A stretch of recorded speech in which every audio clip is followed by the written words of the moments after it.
The subject of this workshop, sexuality dynamics in relationships. I think it's Valentine's Day, so I'm very happy and excited to do this workshop today. I hope you will get very valuable information for you, for your partner, for your loved ones, because what we're gonna see and understand today is what is sexuality and how it works in the relationships. So why this workshop? Because a few years ago, I was in a relationship, and like many relationships, it was beautiful, especially at the beginning. But then after a while, we started picking some fights. We had some issues communicating. I thought she was wrong, and she thought I was wrong, and it became a bit difficult. And after a while, we decided to break up. And I was very frustrated because I could not understand why we came from this point of being really in love and everything was so beautiful up to this point where we decided to break up, and it was like really, really painful. So yes, Val, I want to record, and I'm recording actually. So thanks for reminding me, because last time I forgot. So so that was very painful. And after 1 year, I came across the information that I'm going to share with you. And I was pretty surprised because it gave me a lot of information to understand what was going wrong, why I could not understand her, she could not understand me, why we were not communicating on the same channel. And everything started to make sense somehow. So that's the reason of this workshop. And I hope again that you will find it very interesting and get some good insight. So I'm Nick. I've been learning hypnotherapy for almost 3 years now. I'm also a master practitioner in neuro-linguistic programming, and I'm fascinated by how the mind works and how we behave the way we behave and why we behave the way we behave. And that's my objective now, is to share my experience. I'm not here to teach you anything. I'm here just to share with you my personal experience and how this information has been useful, hoping that it could be useful for you too. During the presentation, feel free to post any question you may have, and I'm going to try to answer them as they come. And enjoy, and I guess we'll have fun all together. So let's jump in that now. Sexuality dynamics in relationships. So to understand that, we need first to understand what is sexuality. So sexuality is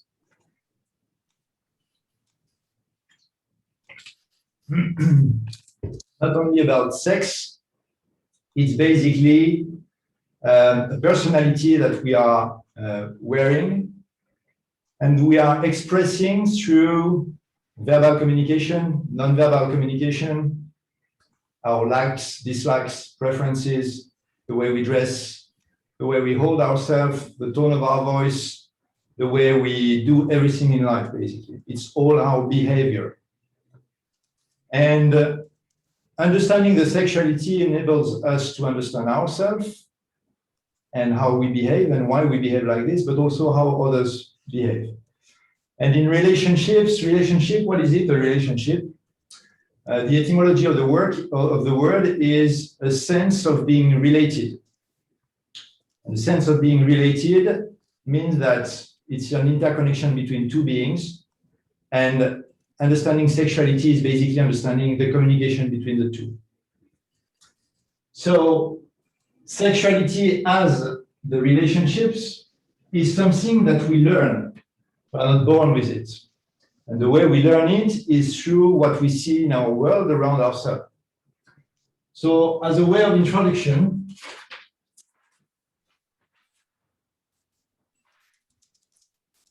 I'm going to talk a bit about the way we learn, because everything in our life, the way we talk, the way we think, the way we behave, everything goes through the same learning process.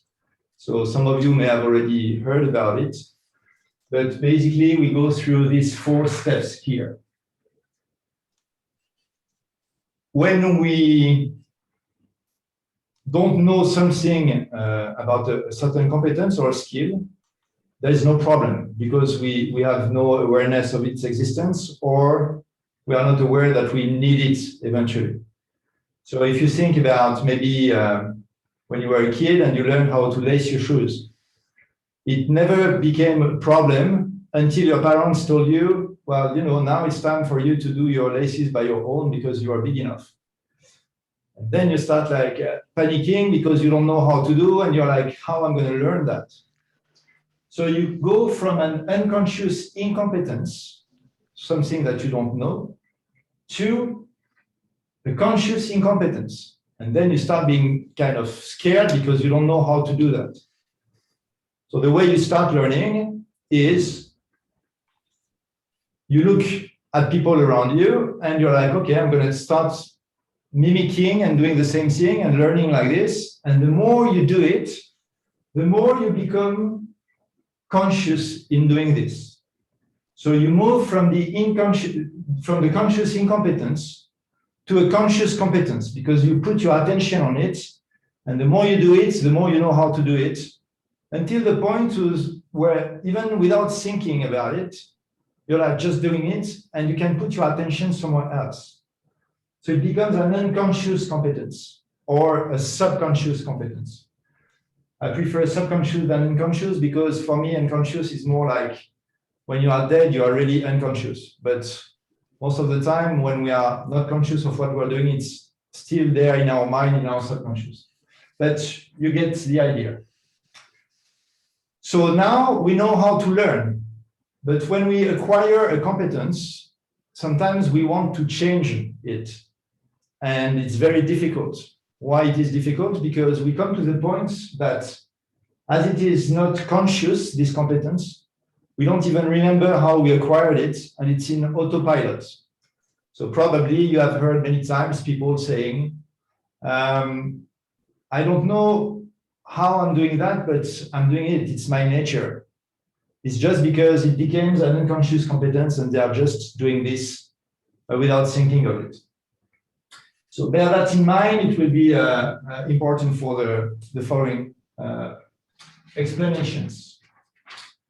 So from there, let's understand how we work.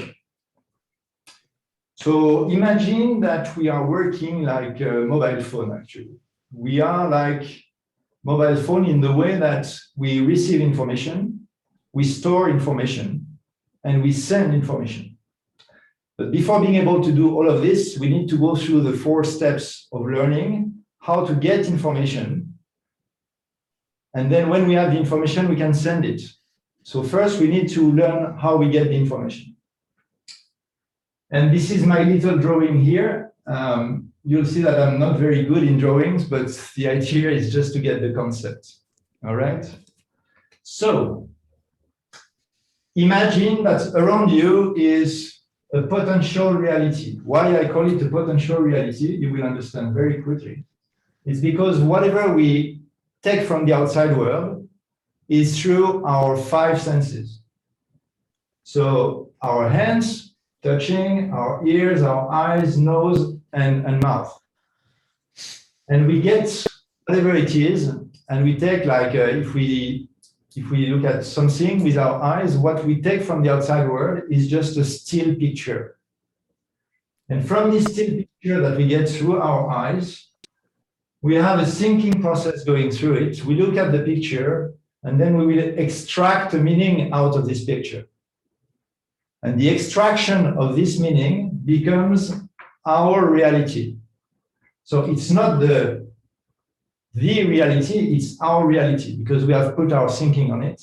And it's an interpretation of what we see. So if you see, for example, in the street, you see a woman with a kid, and she's she's talking to the kid. So some people will think that she's just talking to him. Some people will think that she's scolding him. Some people will think she's his mother and things like that. So we all have different ways of looking at it. And it's in the way we interpret that we create our own reality in our mind. And then from this reality and all the experiences we have of life, and we store in our brain, then we will communicate with the outside world. So there is a difference between what we capture through our senses and what we put out. So the process of getting information in is what we call the suggestibility.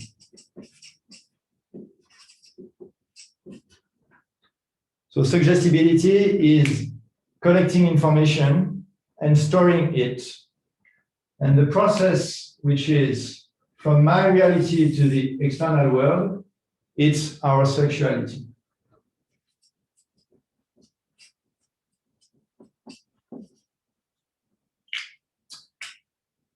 So now if we put that in a relationship,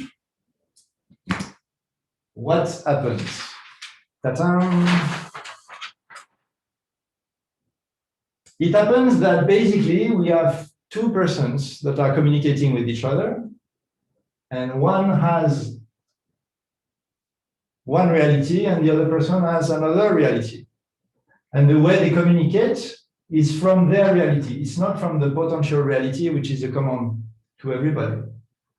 So when we understand that already when we are communicating with people, we are not communicating on the same channel. So what is important, and that's what we're going to see, is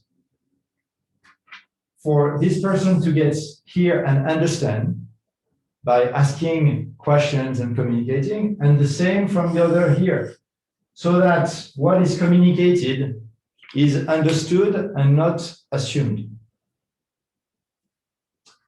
All right? So now that we understand that, let's get more into details about first the suggestibility.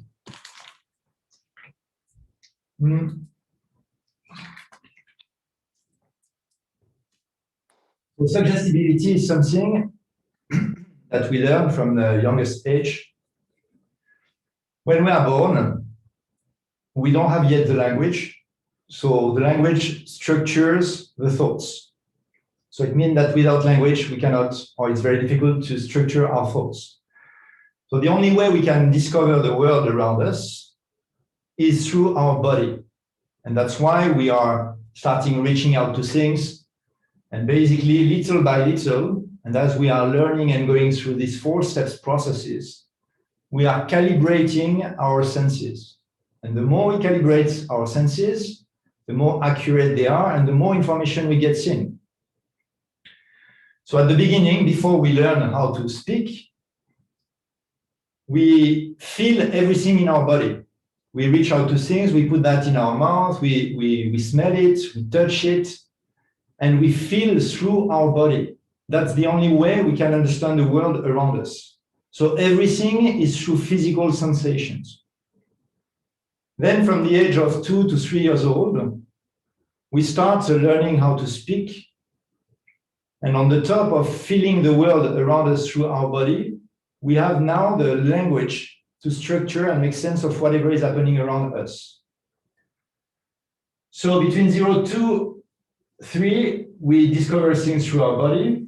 And then from 2 to 3 to 14 years old, we will start developing our suggestibility further by understanding and making sense of what we feel in our body and what we think through our mind. And the first person that is setting the path for suggestibility is a primary caretaker, or more often the mother. And the way our mother communicates with us when we are a kid predicates on whether we will rely more on our body to feel and understand the world outside of us, or through our mind. If our mother is consistent in the way she communicates with us, meaning that what she do and what she says is aligned, when she's called us with the words, she's behaving in a way that she's showing that she's calling us, and she's consistent in that. Then we continue developing the understanding of the world around us through our body. If our mother is once scolding us and then come to us and say, oh, I'm sorry, I didn't want to do that, and so on, as a kid, we start noticing a difference between the behavior and what is said. And therefore, to reconcile that, we start developing more our mind and try to make sense of whatever is happening outside, because our body is not enough to be reliable for us to understand the world around us. So between 2, 3, and 5, it's the mother that is setting up the path for suggestibility. Then it's our peers, family, friends at school. And then from the age of 9 to 14 years old, it's the secondary caretaker or the father. And basically, how does it work, the suggestibility? Like this. It's a scale between body and mind. And we are a combination of the two. If you have been developing a lot through your body, you will become what we call more dominant physical. Your suggestibility will be physical. So it means that you will feel more things through your body.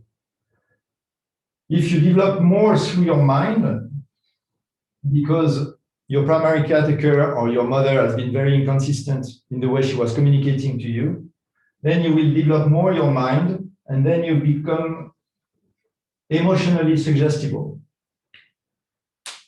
So what's the main difference between the two? Again, remember, suggestibility is the way we take in information.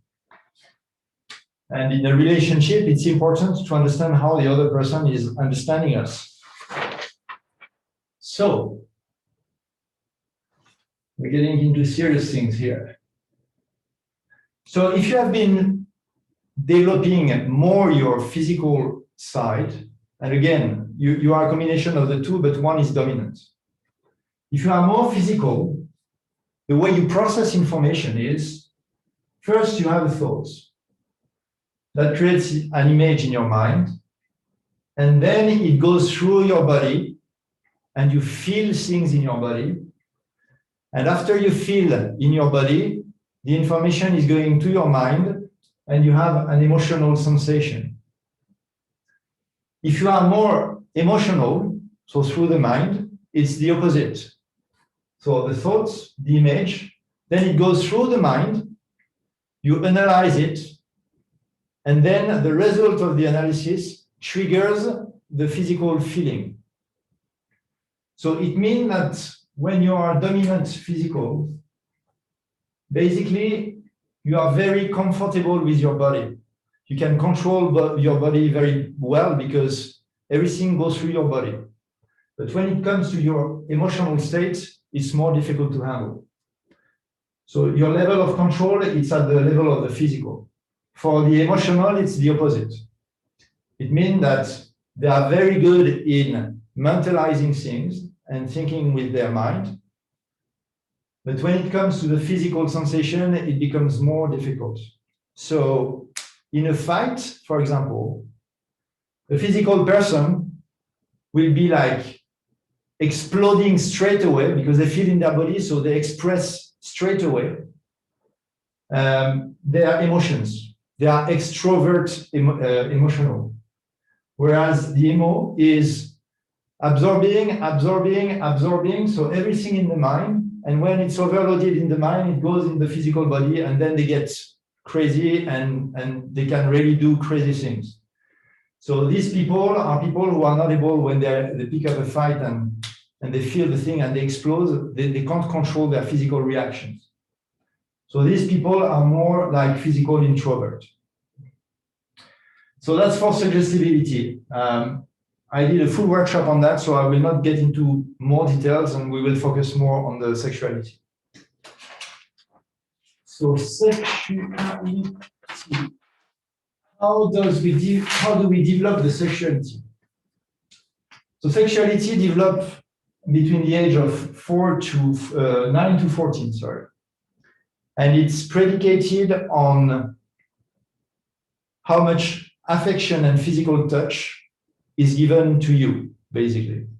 But the way you learn it is through your parents again, or primary caretaker or secondary caretaker.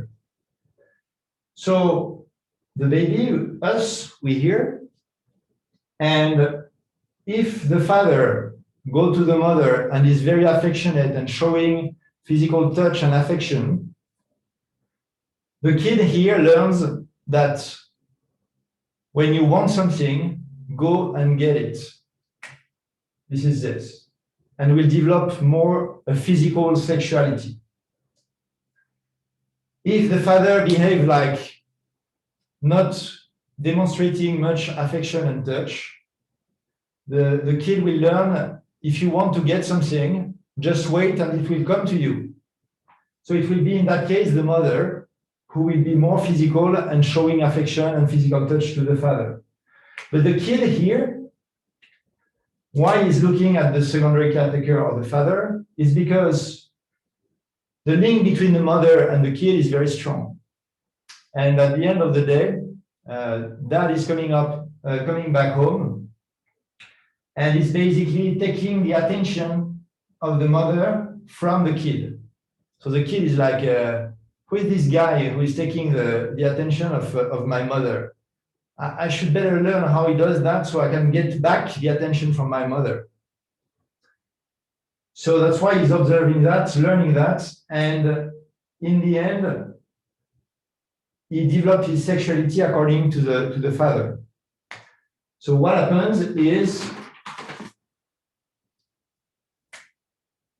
we have the mother, or primary caretaker. We have the father, or secondary caretaker, and the kid. The sexuality of the kid will be the one from the father or secondary caretaker, and the kid will get into a relationship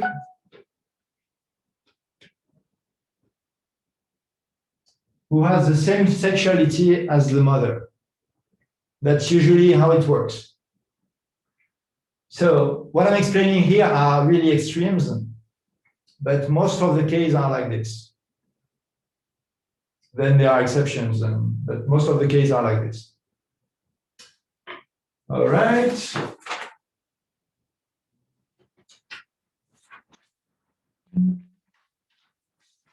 So now we've been through that. Let's get into more details of how this sexuality thing works. So one thing to remember, and if you understand and you get that, you'll get most of what I'm going to explain later on, because everything is very, very logical, actually. It's very common sense. So people who develop a physical sexuality are people who are driven by the heart. So think that they feel things in their body first. So everything is driven by the heart. Whereas emotional sexual people are people who are driven by the head, by the mind. And everything starts with the mind. And you will see that if you understand that, it will be very easy for you to understand the rest. And keep in mind also that we are a combination of the two. So you could be, for example, 20% physical, and you will be 80% emotional. And if you are 60% emotional, you will be 40% physical. So we are a combination of the two, and the traits that I'm going to explain now is according to this tendency, basically. So let's get into that right now. Any questions so far? What is gender of the kid in this example? Okay, that's a good question. Hold on a minute. Hop. Yeah, let's get here. So it's the gender of the kid is not important, actually. Whether it's a boy or a girl, it will be the same. Just if you understand what I've explained on the board, basically you understand that if you're a boy and you are learning about how your father behaved with your mother, once you have learned it, then you will be in competition with your father. And this is where you start maybe fighting with your father around 12 years old, because it's a competition to get the mother, basically. And if you are a girl, you learn how the father works. And when you know, it's your mother who becomes a competition because you want to get the father, basically. I hope it helps to understand, to answer your question. All good, yes. Thank you very much. So I'm going to share now some slides.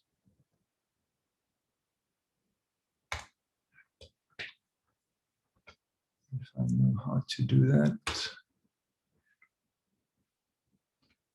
Ta-da-dum. Here and here. Can you see it? Can you see the slides? All right, cool. So sexuality.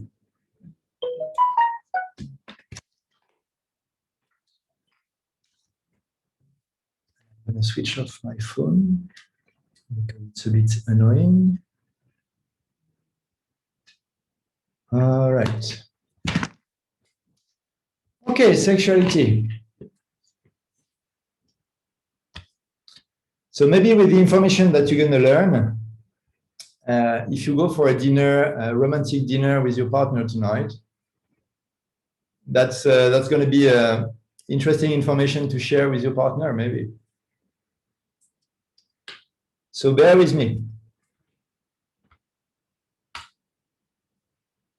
So physical, sexual, and emotional sexual. So it's the play of the opposite, basically. The physical sexual are heart-ruled, as I mentioned. What does that mean?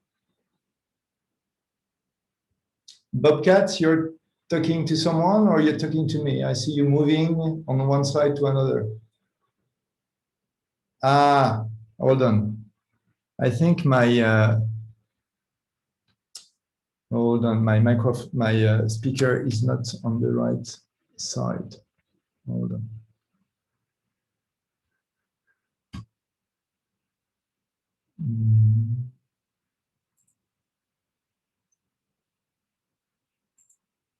Can you speak again? Speaker. Can you speak again? Sorry. Anybody can speak to see if I hear you. Can you hear me? Good evening, good morning. Yes, I can. Sorry, I had a problem. Yeah, I don't know why you couldn't hear the other people. It's because I didn't set up my my computer properly. That's just the right reason. Sorry for that. All right. I can hear you. So, hold on.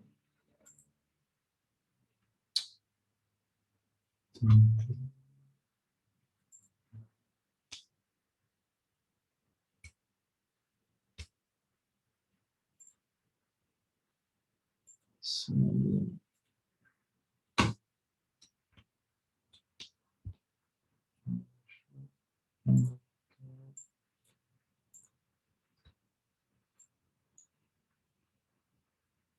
all right. There, bear with me.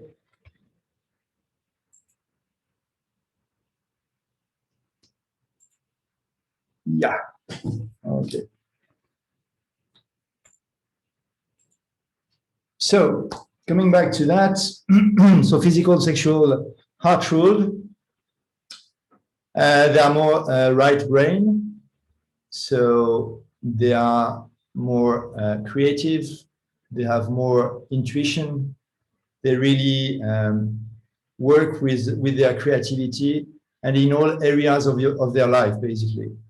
They like jobs that are involving their creativity and where they can use their intuition and things like that. And they need to be in contact with people. They need relationships. They need to feel people. It will be people who will talk to you, and when they talk to you, they touch you all the time. They need to be tactile, because this is how they feel their relationship, and this is what is important for them. Emotional, sexual, they are head ruled, more left brain, so very logical, very analytical. They make things that are practical, that make sense, and they need their space, basically. They like being by their own and thinking and reflecting on things and using their brain to think and develop understanding of the world around them through logic. So in relationships, usually you have one who is more physical and the other one who is more emotional. Why? Because we are like magnets and opposites attracts, basically. So already with these first slides, you can understand that they don't function the same way, and they don't communicate on the same channel. So if we assume that the other person is thinking just like us, this is where we don't understand things, because we feel that they are thinking the same way as we do, and actually they are not most of the time. So this is the first thing. What are their priorities in life? Physical people, as I mentioned, are very much focused on relationships. So their priority is to be with people. During the pandemic, typically, these are the people who will complain and who will call their friends and say, oh, it's horrible. I cannot meet my friends. I haven't met my family since so long. And they will really, it will be very difficult for them. Whereas emotional people, as they need more space and they like being on their own, but they will not suffer so much, and it will be more people telling you, but during the pandemic, oh yeah, I did some things and I've been busy and it's okay, and so on. Physical people, so their top priority is a romantic relationship, top number one. Their second priority is children and family. And then it's friends and hobbies. And the hobbies they like are hobbies where they can connect with people. And they like being in doing sports where they are in teams and they are sharing experiences with others. And their fourth priority is a career. So on the other side, emotional people, they live for success. They live for achievement, recognition. They live for getting rewards. This is their drive. So you can imagine that in a relationship, if one is focused on the relationship and the other one is more focused on the career, already we don't have the same priorities. So it's not that one is good and the other one is bad. It's just that if we start understanding that, then we can understand that maybe if we are physical and we need to be in the relationship with the other one and it does not function like us, then we can say, okay, I understand that maybe for you a relationship is less important than for me, so go and focus on your work and things like that. And when there is acceptance of that, this is where the magic starts, actually. Because then we are understood by the other person. And it's not about us, it's really about also understanding the other person.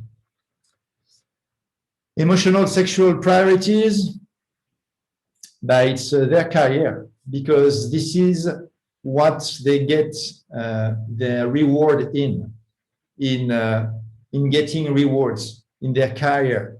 This is their identity, their career.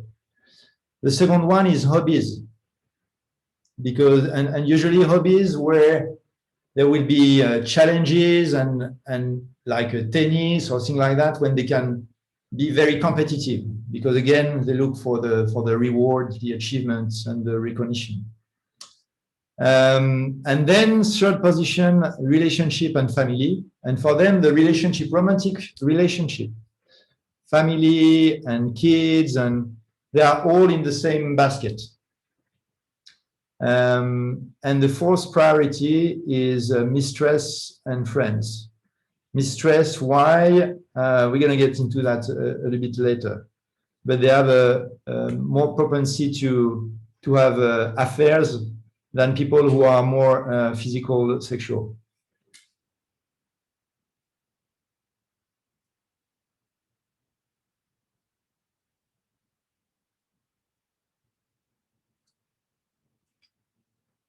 Next one, how do they communicate?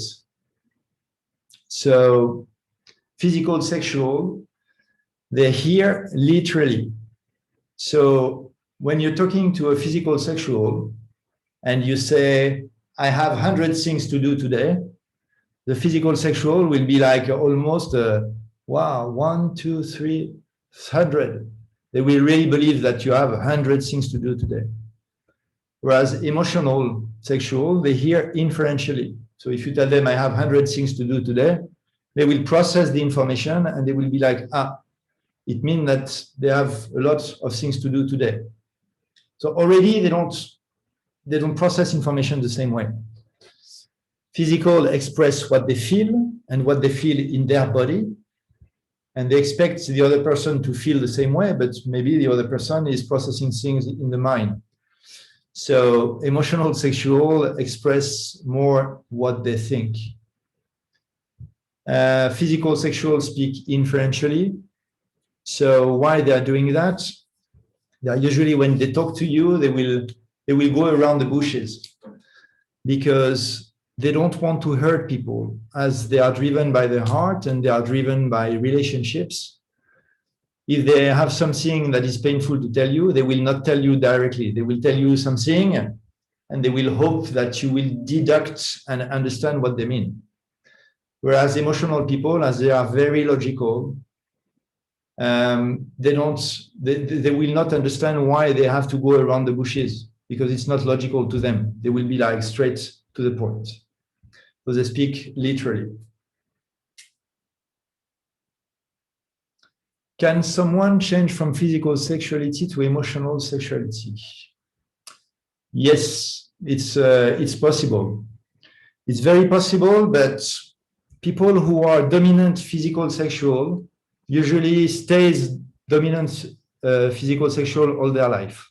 We change in intensity, but the dominant side, usually we don't change it. Especially physical people. Emotional people can change, because as everything goes in their mind, they are able to look at physical people, and they are able to understand how they work and basically to act like them. So emotional sexual will have better chances to switch to physical sexual if it helps them in getting what they want, basically.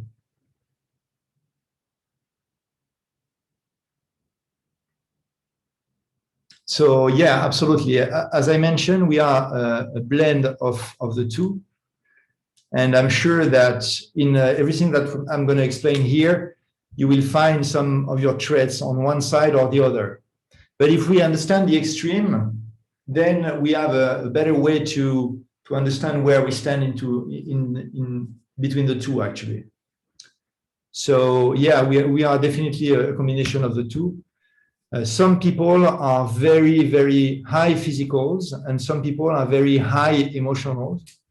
But you can be in the middle. And what would that mean? It would mean that in certain areas of your life, you will behave like a physical, and in other areas of your life, you will behave like emotional.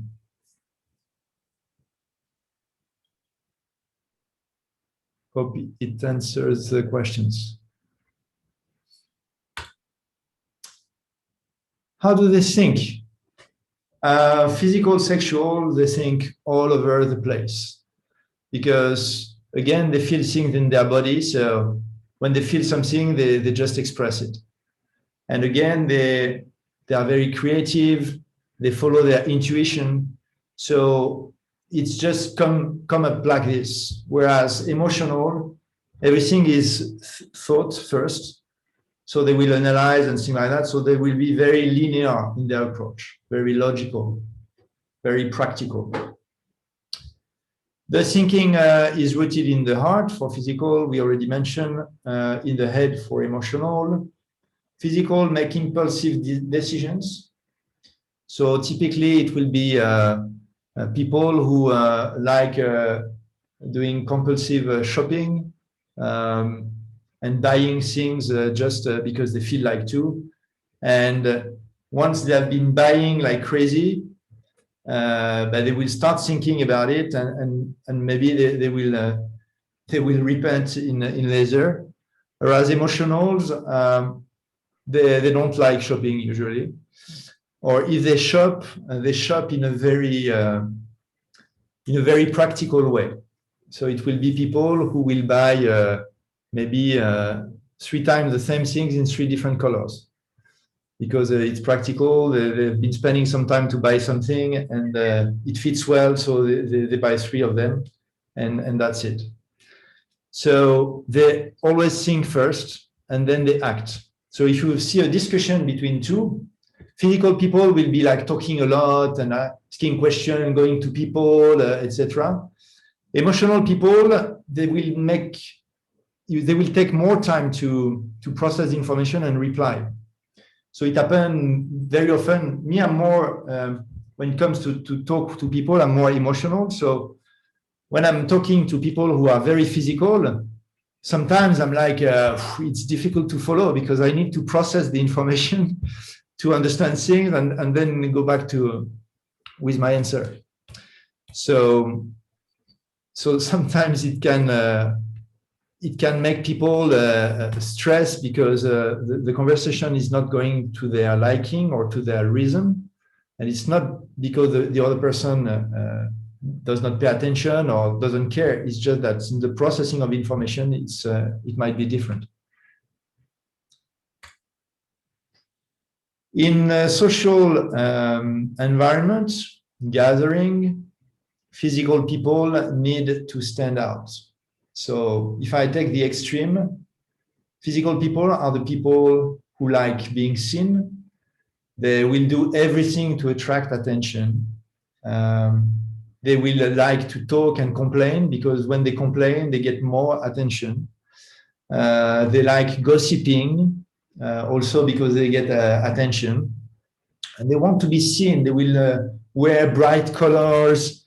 If there is a party with a theme, they will be the one having the most amazing outfit. They like buying sports cars and everything that makes them stand out, basically. And they like being in groups, and they feel good being in groups and connected to people. They like organizing parties, connecting people between them, and so on. They are very much like this. Emotional people, they merge with the environment, and the objective is they don't want to be seen. So if you have, for example, a theme party, they will have the outfit where nobody can see them. If you have a superhero party, they will be the one all having the Spider-Man or Superman kind of thing to merge with others. They don't want to be seen, and they want to connect to people, but in one-to-one. So they will be the one, if they are in a group, they will not be feeling comfortable. They will look at their watch all the time and so on, because they don't know how to behave with their body, basically. So they are the ones that are very self-conscious. They are the one who will think that, am I holding myself well, and things like that, because they are not feeling comfortable with their body. They are the ones who have usually few friends, but very good friends. Whereas physicals, they have a lot of friends usually, and good ones as well, but they have many usually, because again, they are interested in connecting. Emotional people will like also for dating. They will like to meet people in a one-to-one. They don't like so much being in groups.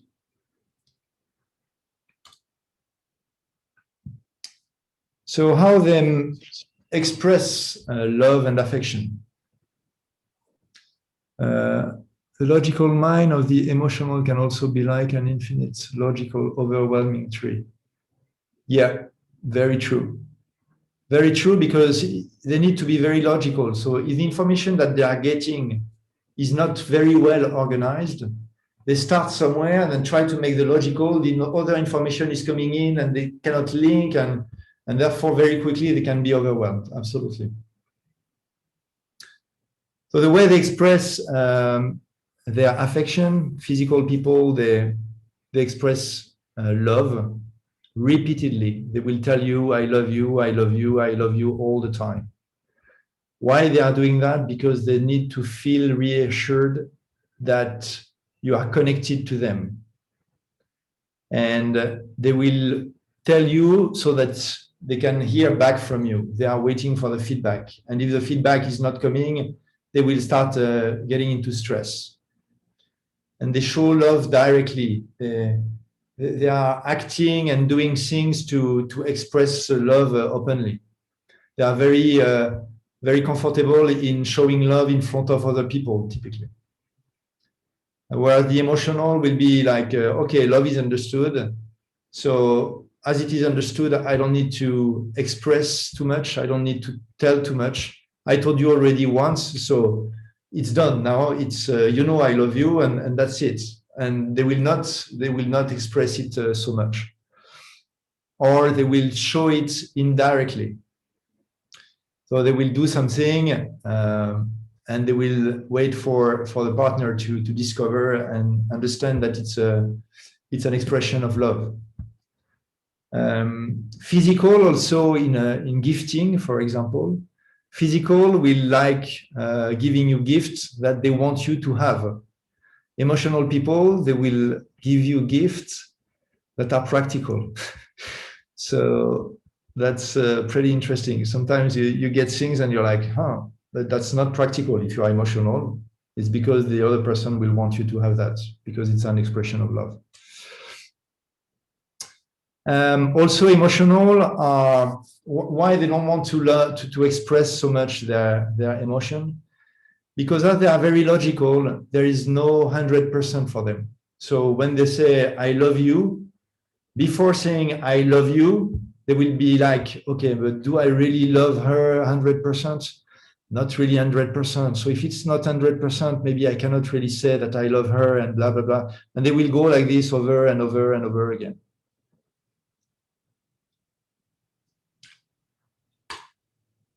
Okay, now we're getting into interesting things here.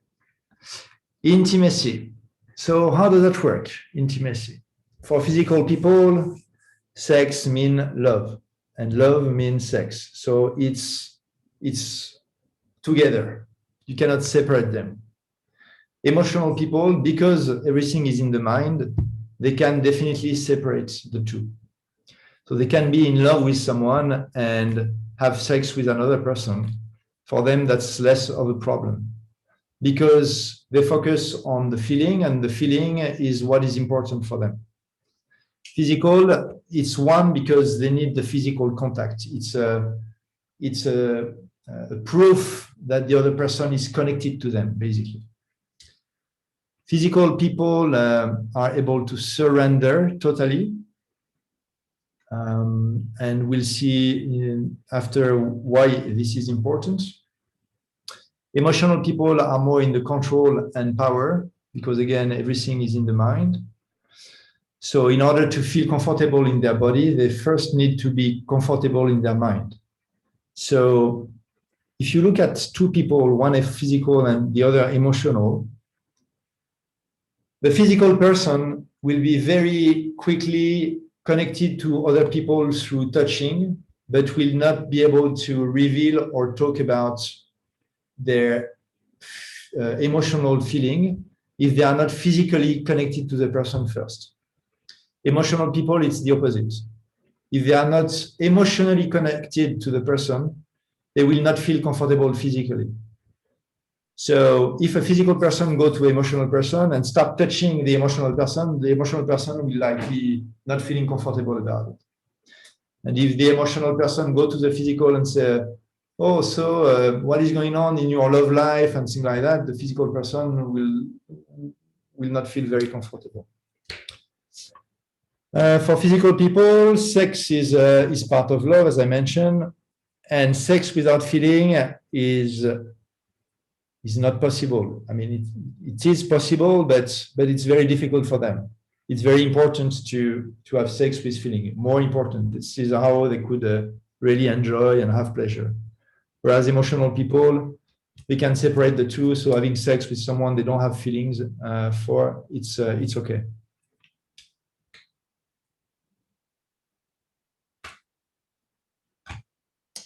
So for the sex act now. And for that,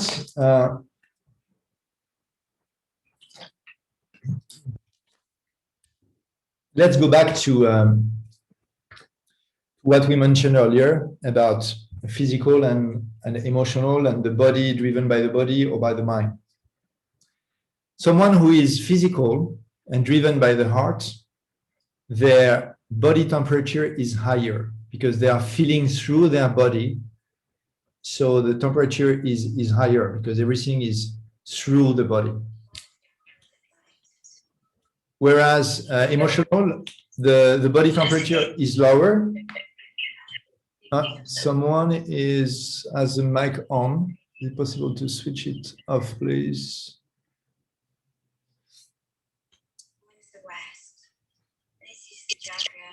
Ailey, can I ask you to mute yourself, please, because I hear some noise behind you, and that's a bit disturbing.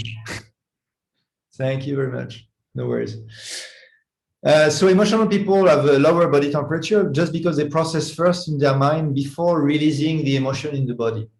So it's much less faster than physical. Physical, they feel in the body straight away. So the sexual energy goes through all over the body for physical. Emotional, it's only specific parts of the body. And why is that?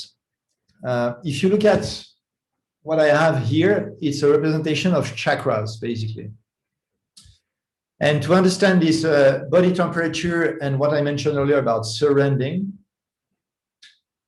basically physical people, they have their sacral, their plexus, solar plexus and heart, which is aligned and open. So the energy basically is moving up and down without any problem. Emotional people, because everything is in the mind and they need to be in control of things, and the chakra of controlling is the solar plexus. So it means that basically there is a disconnect here because they are very much into the control. There is a disconnect between the heart chakra and the sacral. Sacral is where you have all the worldly pleasure and sexuality. So it does not flow here. And that's why they cannot separate, they need to separate, the feelings and the sexual act. They can do that because there is a disconnect here. Whereas physical people, as the two are connected, it's more difficult for them to do so. Okay, so because the physical feel things in their body and they have a higher body temperature, they reach orgasm faster. And also they are turned out very quickly because their body temperature is already high.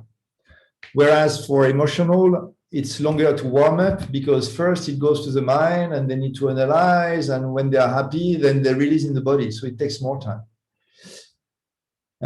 Physical, they make love and they like pleasing their partner, because if they please their partner, this is how they connect to them. Emotionals are more like a need to release a chemical. So they think in the mind, and once it's done, they need more time then to reprocess.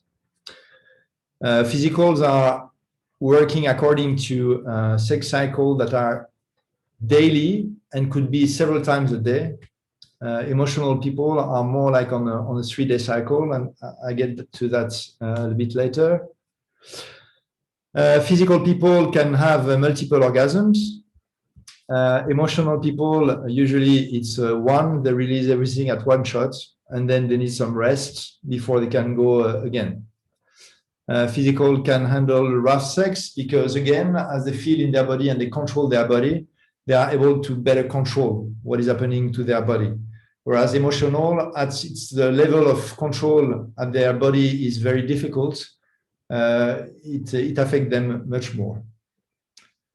And after sex, physical, they like to cuddle, they like to spend time cuddling and talking, and whereas the emotional people are the opposite. They are the one rolling on the side of the bed, and they need their space, basically. All right, so let's have a look at the cycle now. Cycle, on the left, you have physical people. So they have cycle every day. They can be at their top and several times a day. It's not a problem. They really enjoy that physical contact. Whereas emotional people, they go on a 3-day cycle. And for women, the cycle starts the 4th day of the menstrual cycle. So in practical now, let's see what happens. So for emotional women, what happens? And again, I'm talking about extremes here. So emotional women, as they are emotional, they need a foreplay. The foreplay, because then the information goes to the brain, and they process information, and then it goes to the body. So it takes a long time to warm up. Then when it starts getting hot and hot and hot and hot, and then plateau phase, and then rest. So women who are really high, very high emotional, most probably will never experience an orgasm in their life, because everything is in the mind, and they are controlling, and they are really focused on controlling, and it's very difficult for them to let go, and therefore very difficult for them to orgasm. For men, emotional men, so same, we have the foreplay, and they like it, and we get them to warm up, getting hot and spicy. Then it goes to the top, orgasm, and after the orgasm, they need some rest before they're able to perform again. And we can imagine that if they have been processing information in their mind and releasing the body little by little until they are basically full in their body and they reach the orgasm, then the body temperature goes low and they need to restart the cycle. So that's why it takes time for them. And they cannot go on like this forever. What about the physicals now? So as we said, the physical, the energy, sexual energy is going from the sacral, solar plexus, the surrender, and to the heart and back. So it's very easy for them. They don't necessarily need foreplay because as the body temperature is already high, they get really hot very quickly. So then they get to an orgasm, and then but they couldn't go on again and again and again until at some point they need some rest, but they can really go like this many, many times. So if we put that in the perspective of a relationship again, I guess some of you have already experienced being in bed with someone who is reacting not the same way as we want them to react. The reason it's not maybe because they don't like us or they don't respect us or things like that. It could only mean, for example, that it's the way they function. So when we understand that, we start also reflecting on our side, and we may feel that actually, rather than judging ourselves and thinking that there is something bad with us, maybe there is nothing bad with us, and it's just the way things are. So I think this is interesting to get this perspective. For me personally, it has helped me to understand a lot of things in my own relationship. All right. So some example now of physical woman. So they are the rabbits. Yes, indeed, they are the rabbits. The physical people are the rabbits. And they will be the one, yeah, looking for contacts and over again. So, example of physical woman. Lady Gaga, definitely. So it's someone who like to be seen, can have a lot of makeup, will be like totally different than others, will show the body because they are very comfortable with their body. They will like showing it, have very sexy dresses, bright colors. They will have a crazy haircut and things like that.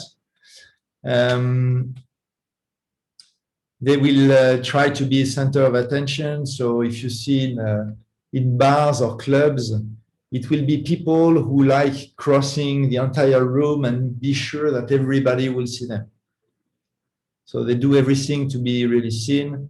They like to speak loudly so that people can see them and attract attention again. Emotional people on the other side, Emma Thompson, is more someone who is a very, how we call it in English, more standard way of looking, not getting out or being seen. She will merge into it. They will prefer to show their intelligence and be very discreet. They will be in the background. They will look at things and not being involved too much. In a club or bar, it will be women who will be sitting at the table while the friends are dancing on the dance floor. They will be the one looking at the menu for food or for drinks, and they will be like not being able to make a decision because they will be like, but I want to take that, but maybe this would be a better idea. But at the same time, I want to maybe take that. So they take more time to think. Whereas the physical will be like, I want a glass of wine or something. They will know and make decision much faster.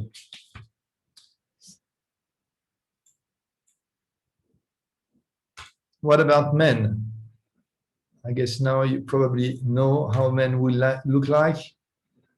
So physical men will be the ones who like going to the gym, who like to be seen. They will show their muscle, their body. They are very proud and very comfortable with it.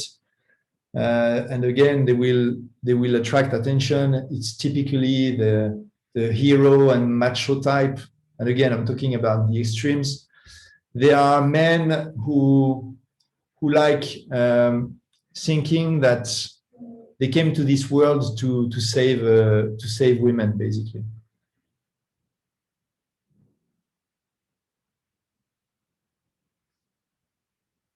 Lady Gaga, hearing her talk, seemed to be a bit extravert. So, yeah, probably. Yeah, probably. I think she's very, very smart. But what she's showing, though, is really to attract attention. So in this regard, we may think she's more physical. Or she could be also a very high emo who knows very well how to play out a physical personality. So yeah, macho man, they want to protect. They will be the one getting in the club and saving the emotional woman who is in the dark corner, and they will come and be like, I'm here to save you. Why are you alone? You should not be alone. What can I offer you to drink? And you know, they will be very, very helping and nice and sweet. They are attached to drama to attract attention. So generally speaking, physical people like to talk about being a victim, and especially in relationship, they will be like, oh, you know, he or she did that to me, and that's not very nice. And because again, they want to attract attention. Macho man and physical man, yeah, they like to be seen. Even though they are with their girlfriend and their wife, they will still look around and be sure that they are the center of attention. They will move a lot, and yeah, just to make sure that they are seen. Because again, they feel in their body, in their heart, and they're like expressing it straight away. Emotional men, so more conventional. They don't want to be a hero. They don't want to be considered saviors or whatever. They want to be as small as possible. And again, they are practical. Nothing is good enough. 10 out of 10 does not exist. So they are always doubting about things they do, the way they do it, and they are always looking for perfection. Physical men will be more like they feel perfect. Emotional will more feel like they are always not perfect. They are looking at what they can do more efficiently, and they live based on fear and control. So coming back to what I mentioned about the chakras, they are very much focused on the solar plexus and getting things in control. Because if they are in control, they are safe, and then they are using their logical mind, and this is their secure area, basically. So what about you now? Maybe now you start already knowing or having an idea of whether you are more dominant, physical or emotional. Just 3 points to get this maybe more clear.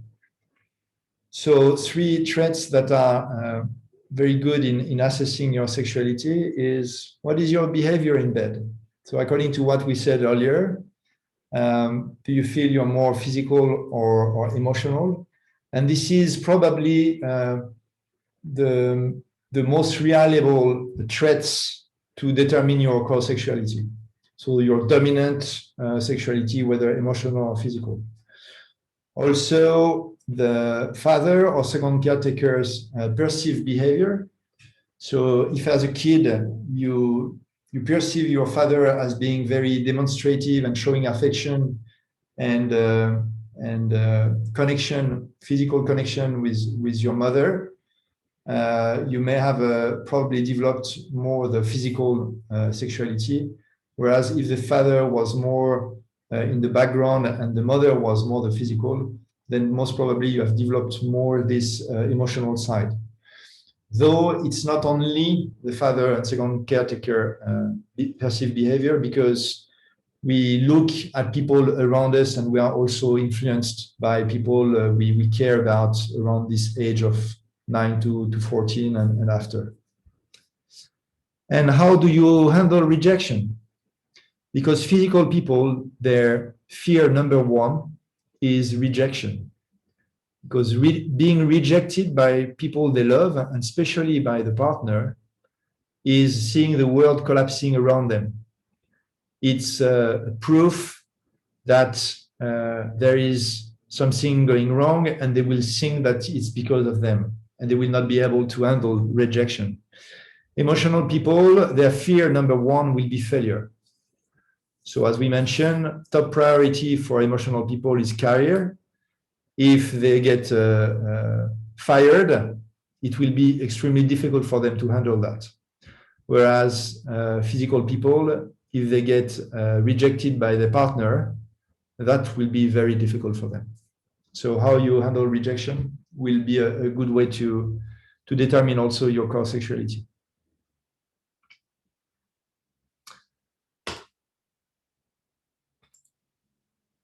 So let's have a closer look now at relationships. And let's understand why we get into relationships. So the reason, or one of the reasons, is something I'm going to explain on the board.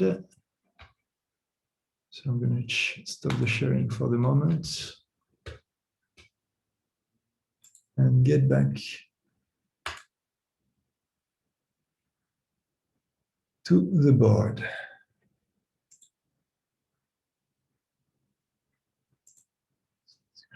All right.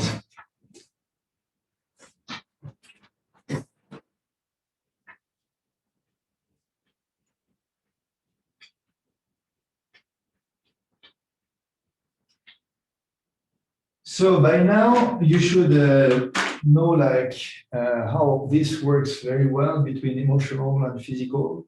So as you understand, we have one part which is dominance, and we have one part which is repressed. So someone who is physical will have a dominant part that is physical. On the other hand, someone who is dominant emotional will have a repressed part which is physical, because we are a combination of the two, right? So when we get into a relationship, what is it?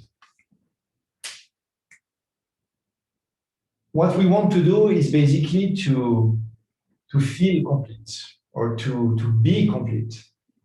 So the way we want to be complete and to be balanced, yes, but by being complete and to have the other person balancing us, indeed. So how does that work? Why we get at the beginning very excited and we are in love and everything is so fine and then it moves? That's a way to represent it, is when we get into a relationship with someone, what we are doing is that we are acting out our repressed part, which means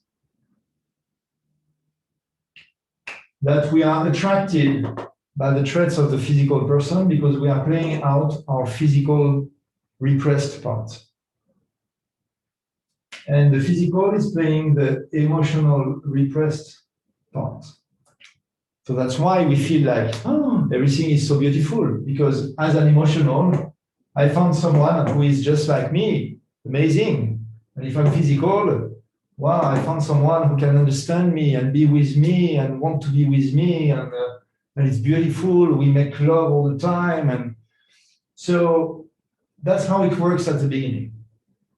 So we get into the relationship, we are attracted by this side because we don't have this side so much, and it's repressed, and it's difficult for us to handle. So we play this out and we see this person and we are like, wow, that's cool. Now I can act out this part of me. And the same for the other person here. So once we have that, then we feel complete and there is a balance with the other person. And that's why we feel so amazing at the beginning. And everything seems to go so well. And hopefully, most of the time it's the case, but there is a but. Let's have a look at the but.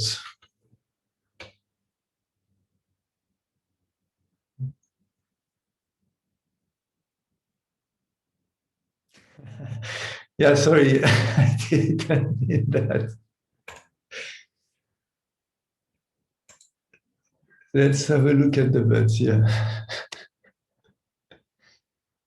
All right. Okay, so back to our relationships. So the play of the opposites.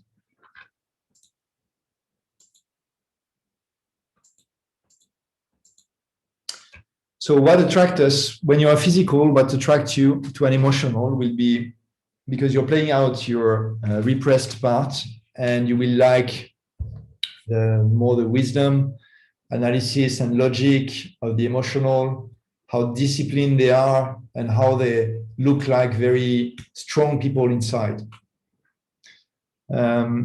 If you are emotional and you play out your repressed physical part, you'll be attracted on the physical side by the spontaneity, the ability to make very quick decision, excitement about everything, about life, the way they are optimistic about life in general. And things will go like this for a while.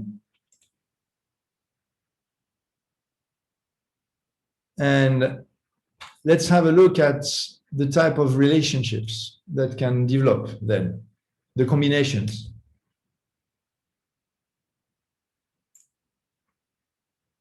Up, go back to here. So if we have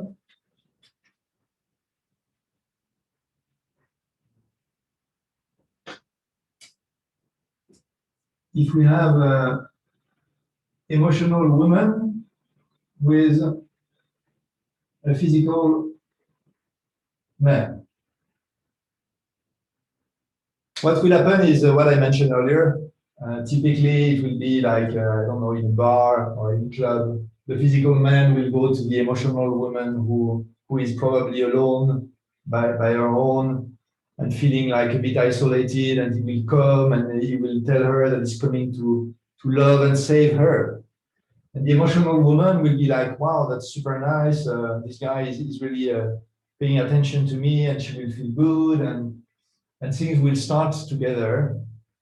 And then the following day, the physical man who likes showing affection and need contact will send flowers to the emotional woman, will send messages to tell her that he likes her and so on. And the emotional woman at the beginning will be excited about it.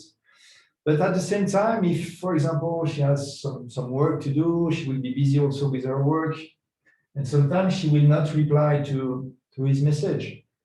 And the physical man, if she does not reply to the message, will feel rejected, and therefore he will send even more messages to understand what is going on. And the emotional woman who likes having her own space will not reply even more. Then he will send maybe flowers the following day and so on, and she will not reply, and then it will start creating friction.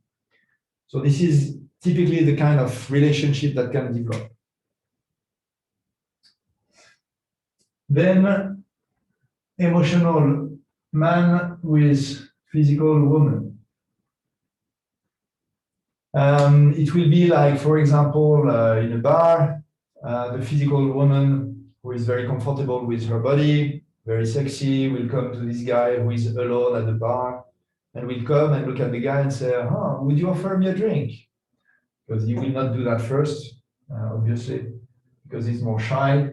So he'll be like, oh yeah, sure. And he will start looking at her and getting attention, and he will look at that as a situation of kind of challenge, and he will take it as a challenge. So he will get into the relationship and will start playing out his strategy to seduce her. And he will do very well because he will strategize everything in his mind, up to the point that when he got her and she fall in love with him, then the interest will fade because the challenge will be reached, and then he can become again emotional and need his space, and she will start thinking, but why have you changed so much? And so she will be chasing him, and at some point he will be like, maybe I don't care anymore. So again, I'm talking here about extremes. But it gives you maybe some ideas about situation you have been maybe in the past. Third situation, physical woman with physical man. So both of them are very physical. So it will be like a love and hate relationship. They will be always in contact, and when they make love like crazy. When they fight like crazy.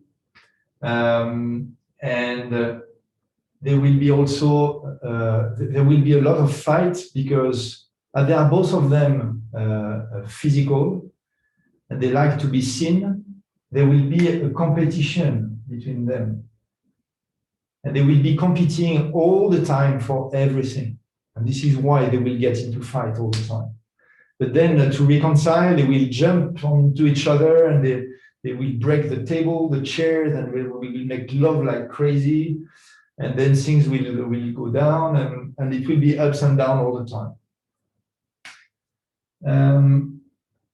And then you have emotional woman and physical and emotional man. So this is usually a very platonic relationship. Everything is understood. I know you love me. You know I love you. It's like a contract where we understand each other very well. We usually have our own space.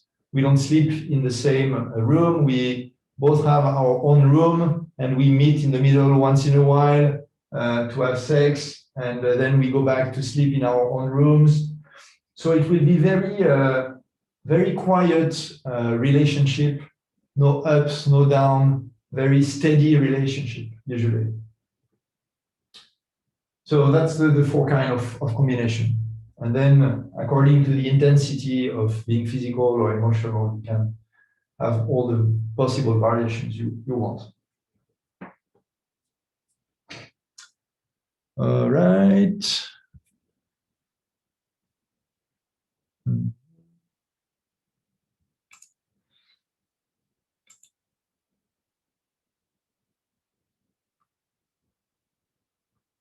These four types seems to be the different stages of one relationship.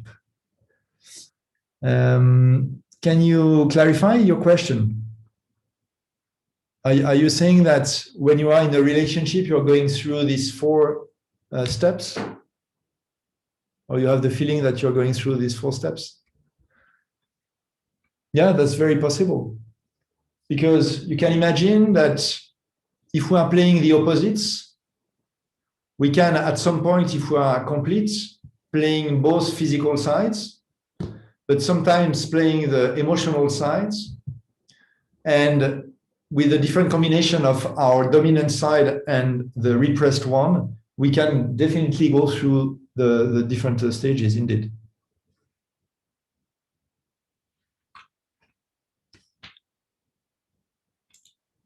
All right, let's go back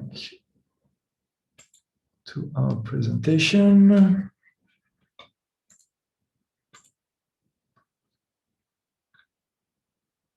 So what keeps them in the relationship? Physical people, they like familiarities. They like things that they do the same way over and over again. They like consistency and they like commitment. Whereas the emotional, they like variety, they like adventure, and they like challenge. So after a while, when they have been playing out their repressed part for a while, and the relationship is taken for granted, then they go back to their dominant part. And this is where the problem starts. So if we look at the relationship cycle,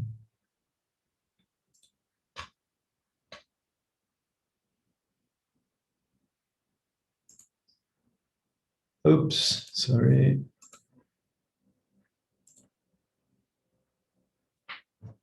the relationship cycles.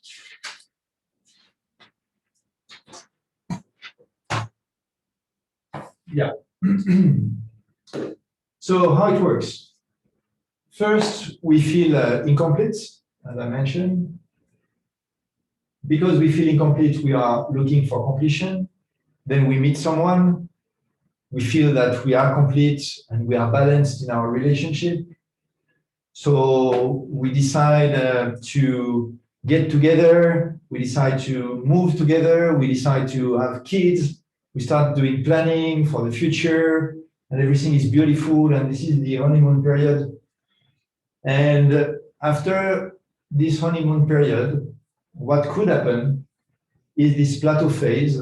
And during this plateau phase, we move from playing out our repressed part to go back to our dominant part. So if I take again this example,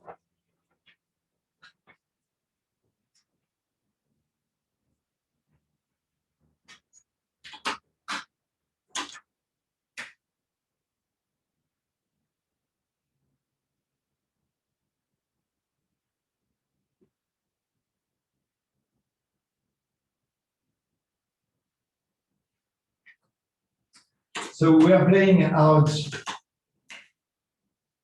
this way, the opposites. And after the plateau phase, then we are getting back to our dominant traits. And then we are acting like this. And this is where we start telling our partner that I don't understand. You have changed so much. What happened to you? Before you were behaving like this and like that, and now you're behaving like that. What happened to you? And we're starting putting blame on the other person. And the other person is doing the same with us. And this is where things start being a bit shaky.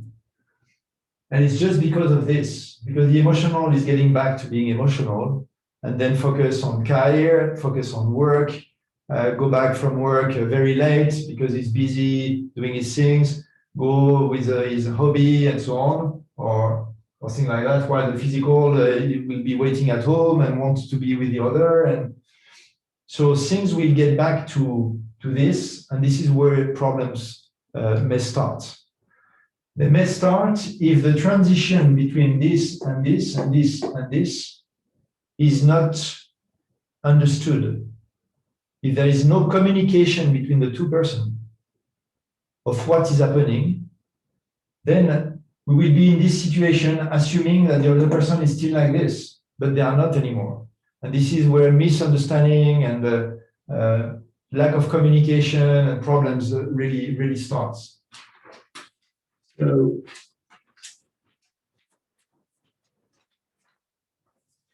that's the plateau phase, when we start migrating towards our main dominant side.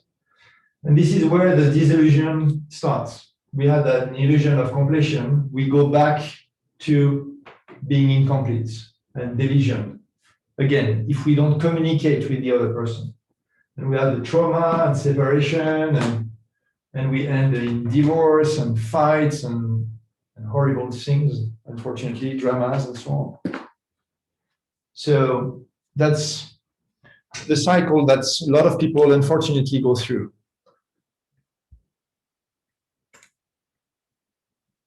Up. Last sharing back. Up.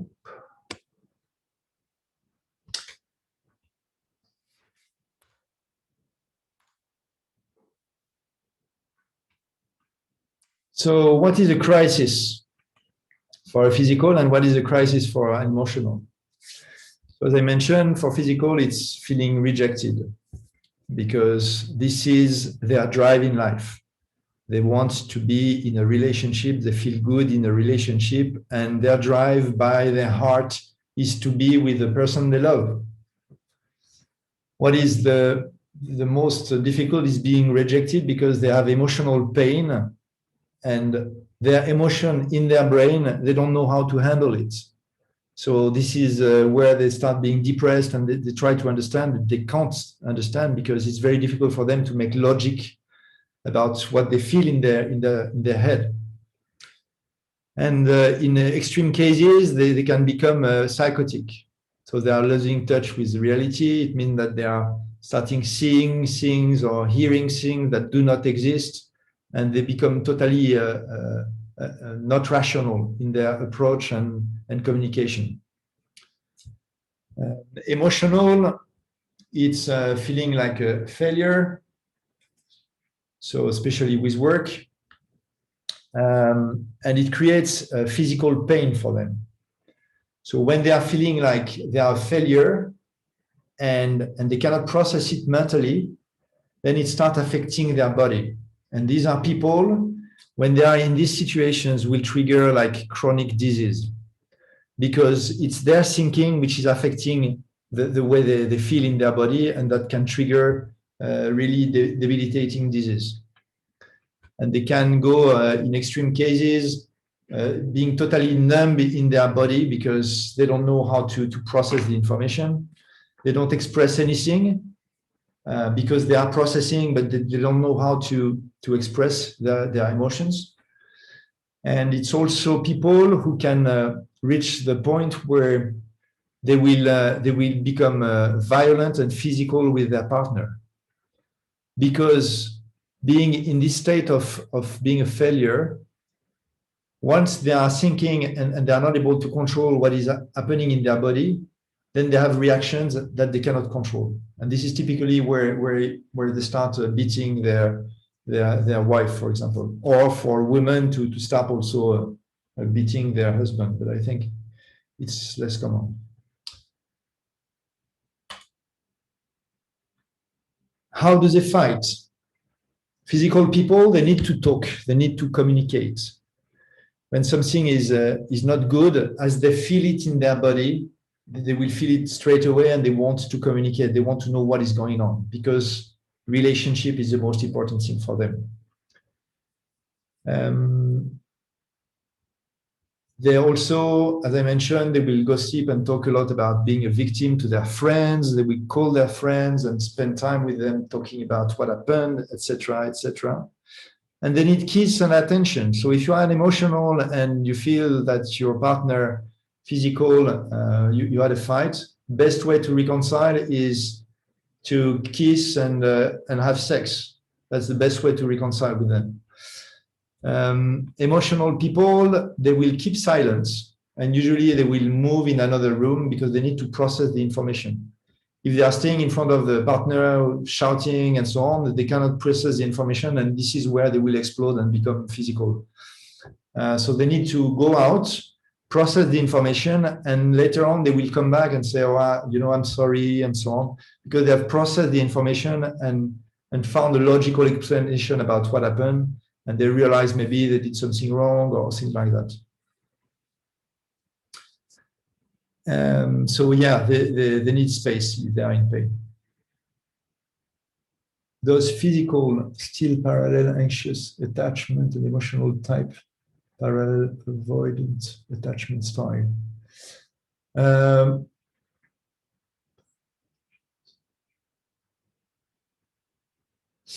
Can you clarify your question? I'm not sure I understand. What do you mean by avoidant attachment style?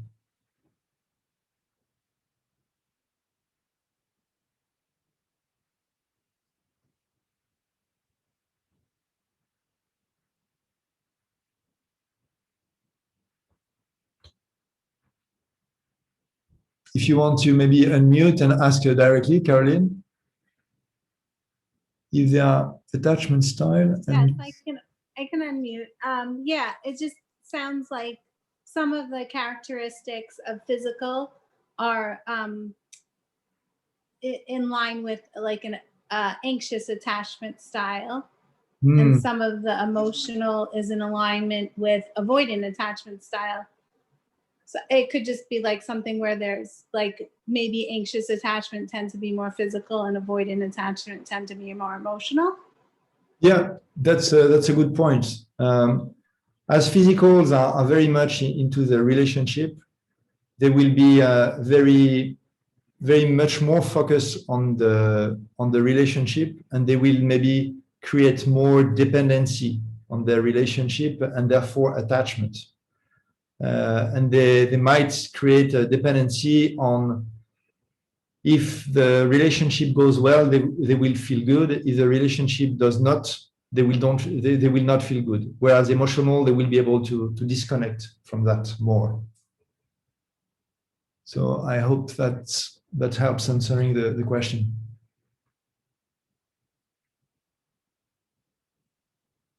All right. So let's talk about affairs now. I touched upon it a bit earlier. Physical, it's rare because, again, as they are very much focused on the relationship, they will have less propensity to go for affairs. They will be more the one going to therapist and try to save the relationship rather than going out and having affairs. But if they are in affairs, they will fall in love very easily. Women more on the rebound with married physical men, and usually physical who get into affairs, they will be stuck between their partner and their affair, because as they are in relationship and they love relationship, it will be very difficult to make a decision to let go of one against the other. But again, it's more rare than for emotional. Emotional, it's usually more men who will have affair, and usually with secretary. Why? Because they are very much focused on their career. They spend a lot of time at work, and they like adventure. They like variety. So if there are problems at home, then they might start having affairs, as it creates a kind of balance for them, for the sexual acts, I would say. And how for a man, how the wife will respond will have a big impact on how the affair will be managed. If the emotional man is with a physical woman, the physical woman will make big scandal, will call the friend, tell everybody, and so on. And the emotional man will feel hurt, and therefore will do it again, because he will not feel that it is fair to be hurt like this, and it will go into a loop. Whereas if the emotional man is with an emotional woman, the emotional woman will not overreact and will more make him understand and feel him guilty.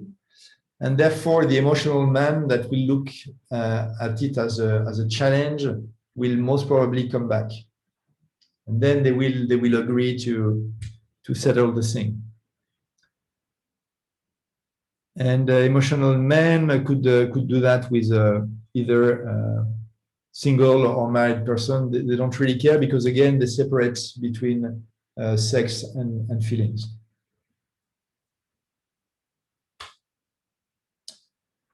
So why do relationships break? Some of the reasons, but I guess you already know that after the honeymoon period and after the plateau phase, each person is going back to the dominant traits, and therefore the intention and attention they are putting in their relationship or their partner is not the same as before. And they go back to their day-to-day life, and therefore they don't value so much maybe the relationship as before, just because they are focused on other things and other areas of their life sometimes. Also the blaming game. So when we shift from repressed parts to dominant parts, this is where we are blaming the other person and saying, you have changed, and it's because of you that I'm becoming like this. And we are blaming the other, and the other is blaming us. And then it starts creating really big issues. It breaks also because we have expectation, and we have expectation that the person will stay the same than when we met at the first place, very often. So when the others start changing, our expectations are not fulfilled anymore, and then we don't understand, and we're like expecting the other to stay the same, but relationships are transient. So we have to learn how to move also with the relationship, and introducing a lot of communication to be sure that emotions on both sides are understood. And lack of communication, I already mentioned that. So I think we'll never say it enough. What is the solution? More communication, and not being scared to share feelings and what we have in mind. Because if you remember at the beginning, I mentioned about the two sides reality, which are different. If you look at your relationship and your partner only with your own reality, there's no way that it can work, because you are missing a big piece of the puzzle. So what is important, I believe, is to understand what is our reality and what is the reality of our partner or of our relationship, so that we can communicate on the same channel and resolve problems together, rather than being on our side and expecting that the other person will change. Avoiding the dumping of negative thoughts and saying that, but you did that, and you did that, and after you did that, and you're always like this, and focusing on here and now. Okay, we are in a relationship, we had problems, but what's the situation now? What do we want right now for our relationship and for our future? What we want to build now? What is our common project? Focus on the I versus the you. So rather than saying you do this, you don't do that, you always say this, you always say that, focusing on I, what is it that I want? What is it, what I feel? And share that with the other person. Focusing on specific and trying to avoid words like always, never, because when we say always, you always behave like that, we are considering that this person is 24 hours, 7 days behaving this way. And we forget that there are some times that this person is not behaving like this. So generalities are one of the big issue in relationship, because when you hear that the other person you're in a relationship with tell you, you always do like that, then you start feeling that you're doing everything wrong. So avoiding these generalities and focus on the common vision.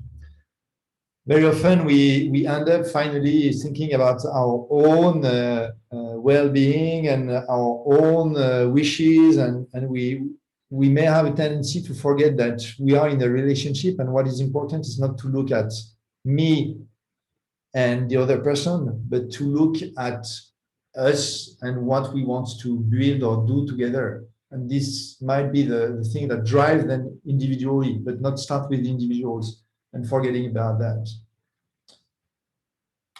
And this brings me to the end of this presentation. Just for those who might be interested, there is a book by the Dr. John Kappas that is basically explaining in very much details all the things that I've been mentioning during this presentation. It's called the ENP attraction, emotional and physical attraction. And it's the Dr. John Kappas is one of the father of the modern hypnosis. It's a very famous hypnotherapist. He was a couple counselor, a marriage therapist as well. He was the one, thanks to whom the hypnotherapy became a separate profession from psychology. And this book has all the information that you need to understand yourself and the way you behave in a relationship and your partner as well. So I really recommend to read that. It's not, I mean, it's pretty dense book, but really very, very interesting if you want to know more about the dynamics in your relationships and sexuality.